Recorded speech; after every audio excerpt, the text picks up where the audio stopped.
সুপ্রিয় শিক্ষার্থীরা, শুরু হয়ে গেল তোমাদের আরেকটা নতুন টিউটোরিয়াল। দেখা যাচ্ছে স্ক্রিনে, সেটা হচ্ছে তৃতীয় অধ্যায় পদার্থের গঠন। তাহলে পদার্থের গঠনের যে বিষয়টা আমরা শুরু করব, দেখো কি লিখছি। সৌরজগতের সাথে তুলনা করা মডেলটি হলো রাদারফোর্ডের পরমাণু মডেল, এবং এই মডেলেই নিউক্লিয়াস ও ধনাত্মক প্রোটন সংখ্যার কথা বলা হয়েছে।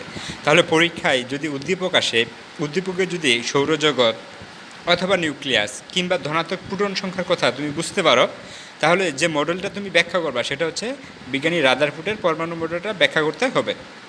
এবার চলো আমরা সেই মডেলটি ব্যাখ্যা করি।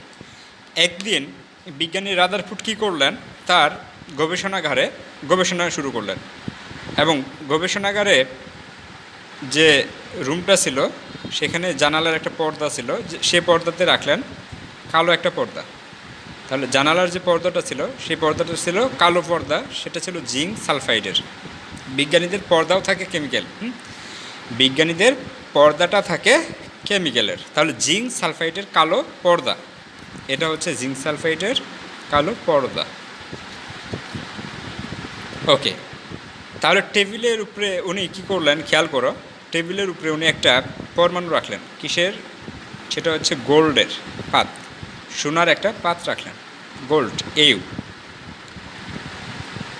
জানালায় ছিল কালো একটা পর্দা জিঙ্ক সালফাইডের, টেবিলের উপরে ছিল একটা অ্যাটম বা পরমাণু, সেটা হচ্ছে গোল্ডের সোনার পাত। তার সামনে ছিল আলোকউৎস, যেখান থেকে উনি আলো নিক্ষেপ করলেন। ধরে নিচ্ছি এটা হচ্ছে আলোকউৎস, সেটা হচ্ছে আলফা রশ্মি, অথবা বলতে পারো হিলিয়াম গ্যাস। তাহলে এই হিলিয়ামের তৈরি আলো যখন এই পরমাণুতে নিক্ষেপ করা হলো, তখন উনি কয়েকটা বিষয় লক্ষ্য করলেন। কীভাবে লক্ষ্য করলেন? দেখো, কিছু আলোক রশ্মি পরমাণুকে ভেদ করে সোজা চলে যাচ্ছে, চলে গিয়ে পর্দায় প্রতিভাবা সৃষ্টি করতেছে।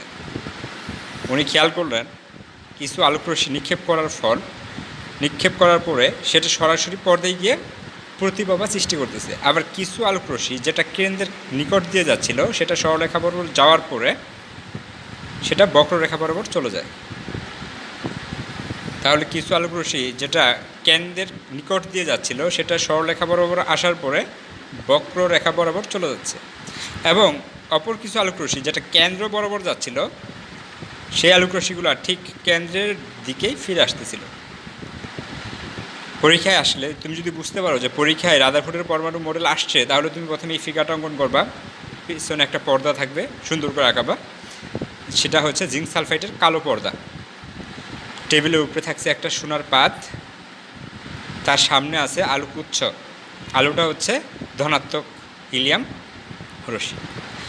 ওকে, ফাইন। এবার উনি এই গবেষণার পর যে মতবাদটা দিলেন মডেল, সেটা হচ্ছে রাদারফোর্ডের পরমাণু মডেল। উনি 1 নম্বরে বললেন, প্রথমে যেটা বললেন যে যেহেতু ধনাত্মক আলোক রশ্মি নিয়েছে আর কিছু আলোক রশ্মি বিকৃত হয়ে চলে যাচ্ছে, অর্থাৎ কেন্দ্র বরাবর গেলে সেটা কী হচ্ছে, বক্ররেখা বরাবর চলে যাচ্ছে, তখন তিনি সিদ্ধান্ত নিলেন অবশ্যই পরমাণুর কেন্দ্রে ধনাত্মক কোনো বস্তু আছে, ধনাত্মক কোনো ছোটো ক্ষুদ্র বস্তুকণা আছে, যাকে বলা হচ্ছে নিউক্লিয়াস। বিজ্ঞানী রাদারফোর্ড উনি বলতেছে যে পরমাণুর কেন্দ্রে অত্যন্ত ক্ষুদ্র আকৃতির একটা বস্তুকণা আছে, যাকে বলা হচ্ছে নিউক্লিয়াস। তারপরে উনি বললেন যে পরমাণুর বেশিরভাগ জায়গা হচ্ছে ফাঁকা। নিউক্লিয়াসের তুলনায় সম্পূর্ণ পরমাণুর আয়তনটা হচ্ছে অনেক বড়, এবং বেশিরভাগ জায়গা হচ্ছে ফাঁকা। নিউক্লিয়াসটা হচ্ছে অত্যন্ত ক্ষুদ্র, সম্পূর্ণ পরমাণুটা হচ্ছে বৃহদাকার। এই নিউক্লিয়াসের তুলনায় সম্পূর্ণ পরমাণুটা অনেকটাই বড় আয়তনের, এবং বেশিরভাগ জায়গা হচ্ছে ফাঁকা, যার ফলে আলোক রশ্মি পরমাণুকে ভেদ করে চলে যেতে পারছে। 3 নম্বরে উনি এসে বললেন যে সৌরজগতে সূর্যকে কেন্দ্র করে যেমন গ্রহ উপগ্রহগুলো আবর্তন করে, সৌরজগতে সূর্যকে কেন্দ্র করে যেমন পৃথিবী, মঙ্গল, বুধ, বৃহস্পতি গ্রহগুলা ক্রমাগত আবর্তন করতেছে, ঠিক তেমনি এই নিউক্লিয়াসকে কেন্দ্র করে এক ধরনের চার্জিত বস্তুকণা প্রতিনিয়ত তার চারদিকে আবর্তন করতেছে। তাহলে উনি কী বললেন, সৌরজগতে সূর্যের চারদিকে যেমন গ্রহ উপগ্রহগুলো কী করতেছে, আবর্তন করতেছে, ঠিক তেমনি এই নিউক্লিয়াসকে কেন্দ্র করে একটি চার্জিত বস্তুকণা ক্রমান্বয়ে তার দিকে কী হচ্ছে, আবর্তন করতেছে বা ঘুরতেছে। আচ্ছা, এরপরে তিনি আবার বললেন, খেয়াল করো, এরপরে উনি কি বলছেন, এরপরে বলতেছেন যে এই যে ধনাত্মক চার্জযুক্ত নিউক্লিয়াস এবং ঋণাত্মক চার্জযুক্ত ইলেকট্রন, এদের মধ্যে একটা আকর্ষণ বল কাজ করে, সেটা হচ্ছে কেন্দ্রমুখী বল।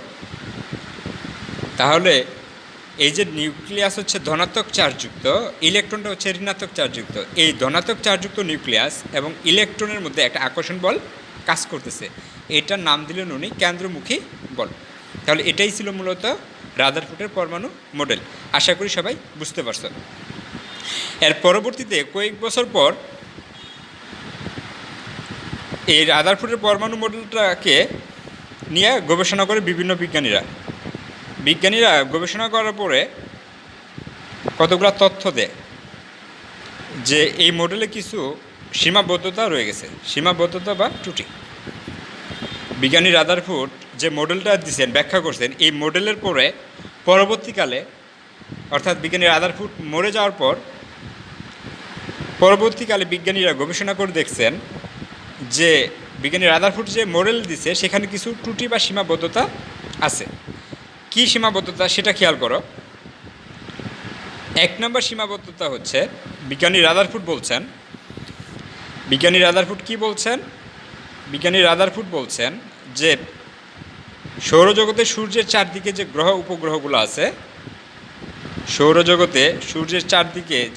উপগ্রহগুলো আছে, এই গ্রহ উপগ্রহগুলো সূর্যকে কেন্দ্র করে আবর্তন করে।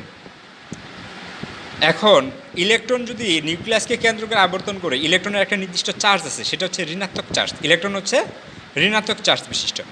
1 নম্বর ত্রুটিটা হচ্ছে ইলেকট্রন ঋণাত্মক চার্জ বিশিষ্ট।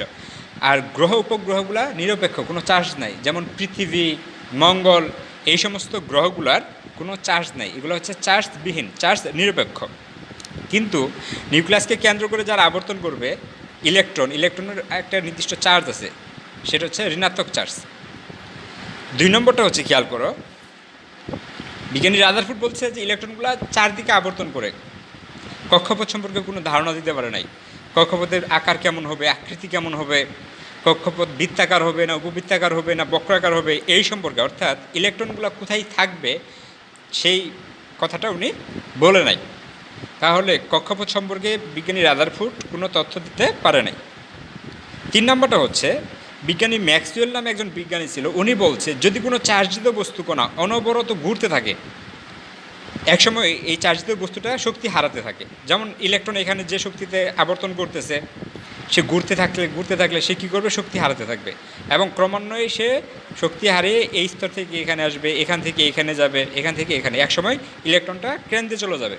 যদি ইলেকট্রনটা ঋণাত্মক চার্জ বিশিষ্ট ইলেকট্রনটা যদি কেন্দ্রে চলে যায়, ঋণাত্মক চার্জযুক্ত ইলেকট্রনটা যদি কেন্দ্রে প্রবেশ করে, তখন আর সেটা অ্যাটম থাকবে না, পরমাণু থাকবে না, অর্থাৎ রাদারফোর্ডের পরমাণু মডেলের কোনো অস্তিত্ব তখন আর থাকে না। 4 নম্বর বিষয়টা দেখো। 4 নম্বর বিষয়টা হচ্ছে, বিজ্ঞানী রাদারফোর্ড একটি মাত্র ইলেকট্রনের কথা বলছে, যে একটা মাত্র ইলেকট্রন তার চারদিকে আবর্তন করতে পারে। এখন একাধিক ইলেকট্রন যদি থাকে, একাধিক ইলেকট্রনটা নিউক্লিয়াসকে কেন্দ্র করে কিভাবে আবর্তন করবে এই সম্পর্কে কোনো ধারণা দেননি।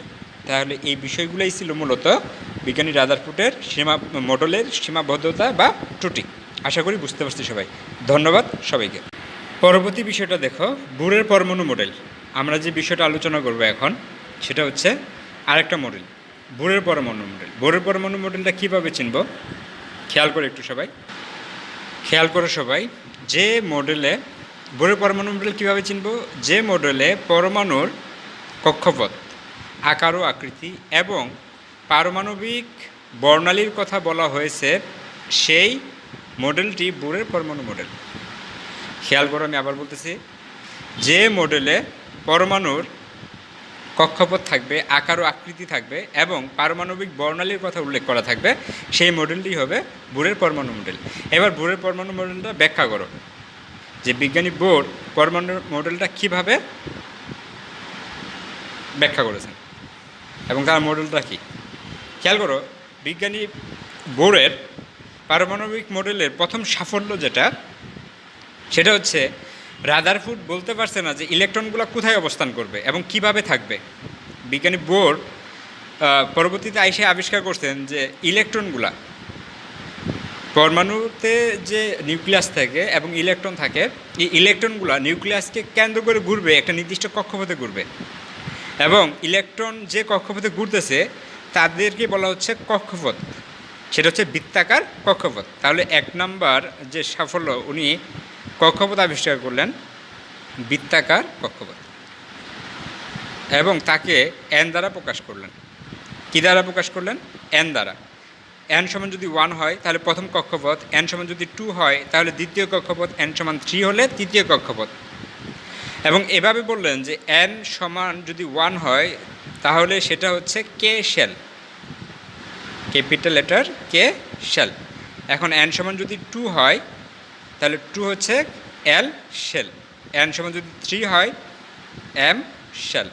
এন সমান যদি 4 হয় এন শেল। তাহলে বোরের পরমাণু মডেলের প্রথম সাফল্যতা হচ্ছে বৃত্তাকার কক্ষপথ, অর্থাৎ ইলেকট্রনগুলা যে কক্ষপথে অবস্থান করবে সেটা থাকবে বৃত্তাকার, আকার আকৃতি হবে বৃত্তের মতো, এবং তাদেরকে বলা হচ্ছে প্রধান কক্ষপথ, তাদেরকে বলা হচ্ছে প্রধান কক্ষপথ। এবং এটাকে এন দ্বারা প্রকাশ করা হচ্ছে। এন সমান যদি 1 হয় তাহলে প্রথম কক্ষপথ, এন সমান 2 হলে দ্বিতীয় কক্ষপথ, এন সমান 3 হলে তৃতীয় কক্ষপথ, এন সমান 4 হলে চতুর্থ কক্ষপথ। এভাবে চলতে থাকবে, এবং সেটাকে কে শেল, এল শেল, এম শেল এবং এন শেল বলছে। এরপর আসো যে প্রত্যেকটা কক্ষপথে কতটা ইলেকট্রন থাকবে উনি সেটাও বলে দিছে, যে প্রথম কক্ষপথে কয়টা ইলেকট্রন থাকবে, দ্বিতীয় কক্ষপথে কয়টা ইলেকট্রন থাকবে। উনি একটা সূত্র আবিষ্কার করছেন, সেটা হচ্ছে 2n² সংখ্যক ইলেকট্রন থাকবে। প্রত্যেকটা কক্ষপথে 2n² সংখ্যক ইলেকট্রন অবস্থান করবে। তাহলে এই যে 2n² থাকবে, এন সমান যদি 1 হয়, এন সমান 1 হলে, এন সমান যদি 1 হয় তাহলে কী হচ্ছে 2 × 1², অর্থাৎ 2। প্রথম কক্ষপথে কয়টা ইলেকট্রন থাকতেছে? 2টি ইলেকট্রন থাকতেছে। এন সমান যদি 2 হয় তাহলে 2 × 2², অর্থাৎ 8টি ইলেকট্রন থাকবে। এন সমান যদি 3 হয় তাহলে কী হবে 2 × 3², 18টি, অর্থাৎ তৃতীয় কক্ষপথে কয়টি ইলেকট্রন থাকবে? 18টি ইলেকট্রন থাকবে। তাহলে এটা ছিল 1 নম্বর, যে বৃত্তাকার কক্ষপথের আবিষ্কার কে করছে? বিজ্ঞানী বোর। বোর বললেন যে প্রত্যেকটা কক্ষপথে 2n² সংখ্যক ইলেকট্রন থাকবে, 2n² সংখ্যক ইলেকট্রন বিদ্যমান থাকবে, এবং যেখানে n এর মান হচ্ছে 1 হতে পারে, 2 হতে পারে, 3 হতে পারে। 1 হলে প্রথম, 2 হলে দ্বিতীয়, 3 হলে তৃতীয় কক্ষপথ। আচ্ছা, এরপরে খেয়াল করো 2 নম্বরে আইসে উনি বললেন, 2 নম্বর পয়েন্টে উনি ব্যাখ্যা করলেন যে ইলেকট্রনের বেগ আছে, কৌণিক বেগ, হ্যাঁ ভরবেগ বলা হয়, ইলেকট্রনের কৌণিক ভরবেগ, ইলেকট্রনের কৌণিক ভরবেগ, ভরবেগ। আচ্ছা, ইলেকট্রনের কৌণিক ভরবেগকে উনি mv/r দ্বারা প্রকাশ করলেন। mv/r হচ্ছেnh/2π, যেখানে m সমান হচ্ছে ইলেকট্রনের ভর, ইলেকট্রনের ভর, v সমান হচ্ছে ইলেকট্রনের বেগ, r সমান হচ্ছে কক্ষপথের ব্যাসার্ধ, যে কক্ষপথ আছে সেই কক্ষপথের ব্যাসার্ধ, n সমান মানে হচ্ছে কক্ষপথ কত নম্বর কক্ষপথে আছে, প্রথম কক্ষপথে আছে না দ্বিতীয় কক্ষপথে আছে। তারপরে h হচ্ছে প্লাঙ্কের ধ্রুবক, h সমান হচ্ছে প্লাঙ্কের ধ্রুবক, আর পাই সমান হচ্ছে গাণিতিক ধ্রুবক। মানগুলো যদি মুখস্থ রাখতে পারো ভালো, আর যদি মুখস্থ না রাখতে পারো তাহলে এতটুকু লিখলেই হবে, যেখানে m, v, r, n, h, পাই এগুলা কি এককগুলো দেখাই দিলাম। তাহলে এটা হচ্ছে কি ইলেকট্রনের কৌণিক ভরবেগ। এটা ছিল তার 2 নম্বর মডেলের সফলতা। 3 নম্বর মডেলে উনি এসে বলতেছেন যে যখন কোনো একটা ইলেকট্রন তার নির্দিষ্ট কক্ষপথে থাকে তখন সে কোনো শক্তি শোষণও করে না, বিকিরণও করে না। কোনো একটি ইলেকট্রন যখন তার নির্দিষ্ট শক্তি স্তরে থাকবে তখন সে কোনো শক্তি শোষণও করবে না, বিকিরণও করবে না। এখন যদি কোনো কারণে ইলেকট্রনটি উপরে আসে, উপর থেকে এসে এই কক্ষপথ থেকে এসে এই কক্ষপথে চলে আসলো, তাহলে বেশি শক্তি স্তর থেকে যদি কম শক্তি স্তরে ইলেকট্রন আসে, অথবা আমার যদি কম শক্তি স্তরে থাকে, এই কম শক্তি স্তর থেকে যদি ইলেকট্রনটা বেশি শক্তি স্তরে আসে তাহলে শক্তির একটা বিনিময় ঘটে। অর্থাৎ বেশি শক্তি স্তর থেকে উপরের শক্তি স্তর থেকে যদি ইলেকট্রনটা নিচে শক্তি স্তরে আসে তখন শক্তি বিকিরণ করে। ইলেকট্রন যখন উপরের শক্তি স্তর থেকে শক্তি হারায়, বিকিরণ করার পরে নিচে শক্তি স্তরে আসে। আবার যদি ইলেকট্রন নিচে শক্তি স্তর থেকে উপরের শক্তি স্তরে যায় ইলেকট্রন যদি নিচের শক্তি স্তর থেকে উপরের শক্তি স্তরে যায় তখন শক্তির শোষণ ঘটে। তাহলে একটা ক্ষেত্রে শক্তির বিকিরণ ঘটতেছে যখন বেশি শক্তি স্তর থেকে কম শক্তি স্তরে আসতেছে, আবার কম শক্তি স্তর থেকে যখন বেশি শক্তি স্তরে ইলেকট্রন যাচ্ছে তখন শক্তির শোষণ করতেছে। শক্তির শোষণ হোক অথবা শক্তির বিকিরণ হোক, তখন এক ধরনের পারমাণবিক বর্ণালী সৃষ্টি করে। তাহলে 3 নম্বর যে পয়েন্টটা সেটা হচ্ছে পারমাণবিক বর্ণালী। পারমাণবিক বর্ণালী বলো কি হচ্ছে 3 নম্বর যে পয়েন্টটা, সেই পয়েন্টটা হচ্ছে পারমাণবিক বর্ণালী। অর্থাৎ যখন কোনো একটা ইলেকট্রন নির্দিষ্ট শক্তি স্তরে থাকবে তখন সে শক্তি শোষণও করবে না, বিকিরণও করবে না। কিন্তু যদি উচ্চ শক্তি স্তর থেকে ইলেকট্রন নিচের শক্তি স্তরে আসে তাহলে শক্তির বিকিরণ ঘটবে, আর নিচের শক্তি স্তর থেকে যদি ইলেকট্রন লাফ দিয়ে উপরের শক্তি স্তরে যায় তখন শক্তির শোষণ ঘটবে। যখন উপরে থেকে নিচে অথবা নিচ থেকে উপরে ইলেকট্রন যাবে, শক্তির যখন শোষণ হবে অথবা শক্তির যখন বিকিরণ ঘটবে, তখন এই শক্তি শোষণ ও বিকিরণের ফলে এক ধরনের বর্ণালীর সৃষ্টি হবে, তাকে বলা হচ্ছে পারমাণবিক বর্ণালী। তাহলে এই 3টি বিষয় হচ্ছে বিজ্ঞানী রাদারফোর্ডের। তাহলে বিজ্ঞানী রাদারফোর্ডের পরমাণু মডেলে আমরা 3টা বিষয় পেলাম। একটা হচ্ছে প্রধান কক্ষপথ এবং প্রত্যেকটা কক্ষপথে কতটা ইলেকট্রন থাকবে তার একটা সূত্র 2n²। 2 নম্বর যে পয়েন্টটা পাইলাম সেটা হচ্ছে ইলেকট্রনের কৌণিক ভরবেগ MBR = হচ্ছে NH/2π। 3 নম্বর যে বিষয়টা সেটা হচ্ছে পারমাণবিক বর্ণালীর সৃষ্টি। তাহলে এ পরীক্ষায় যদি বুঝতে পারো বোরের পরমাণু মডেল আসছে, তাহলে এই 3টা বিষয় চিত্র আকারে ব্যাখ্যা করবা। আশা করি বুঝতে পারছি সবাই। এরপরের যে বিষয়টা পড়ব সেটা হচ্ছে বোরের পরমাণু মডেলের ত্রুটি বা সীমাবদ্ধতা। এরপরে যে বিষয়টা আলোচনা করব সেটা হচ্ছে বোরের পরমাণু মডেলের ত্রুটি বা সীমাবদ্ধতা।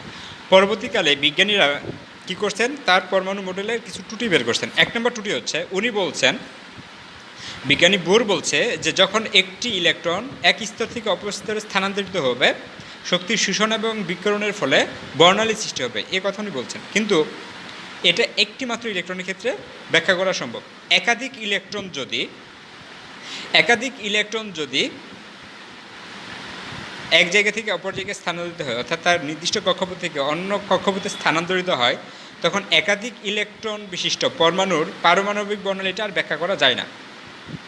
একটি পরমাণুর ক্ষেত্রে বর্ণালীটা, পারমাণবিক যে বর্ণালী পাওয়া যায় সেটা ব্যাখ্যা করা যায়। এখন একের অধিক যদি ইলেকট্রন থাকে বা স্থানান্তরিত হয় তখন কীরূপ বর্ণালী হবে সেটা আর ব্যাখ্যা করা যায় না। আচ্ছা, 2 নম্বর ত্রুটিটা দেখো সবাই। 2 নম্বর ত্রুটিটা হচ্ছে, যখন এক জায়গা থেকে একটি কক্ষপথ থেকে অপর একটা কক্ষপথে ইলেকট্রন স্থানান্তরের ফলে পারমাণবিক বর্ণালী পাওয়া যায়, সেটা একটা মাত্র ইলেকট্রনের ক্ষেত্রে একটি রেখা পাওয়ার কথা। অর্থাৎ একটা ইলেকট্রন এক জায়গা থেকে একটা জায়গায় স্থানান্তরিত হয়েছে তখন একটা মাত্র রেখা পাওয়ার কথা। কিন্তু অত্যন্ত শক্তিশালী যে ইলেকট্রনিক মাইক্রোস্কোপগুলো আছে, এই অনুবীক্ষণ যন্ত্র দ্বারা ব্যাখ্যাগুলো দেখা যায় যে একটি বর্ণালীর জায়গায় অসংখ্য বর্ণালী পাওয়া যায়। তাহলে একটি বর্ণালীর জায়গায় অসংখ্য বর্ণালী পাওয়া যাচ্ছে।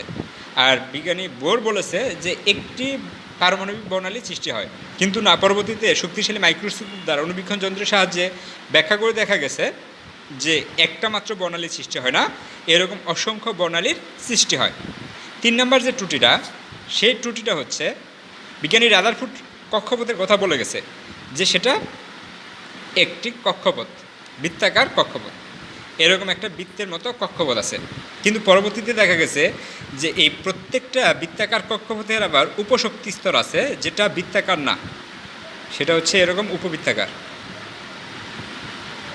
তাহলে বিজ্ঞানী বিজ্ঞানী বোর বলে গেছেন যে প্রত্যেকটা ইলেকট্রন কক্ষপথে অবস্থান করবে এবং কক্ষপথের আকার ও আকৃতি হবে বৃত্তাকার।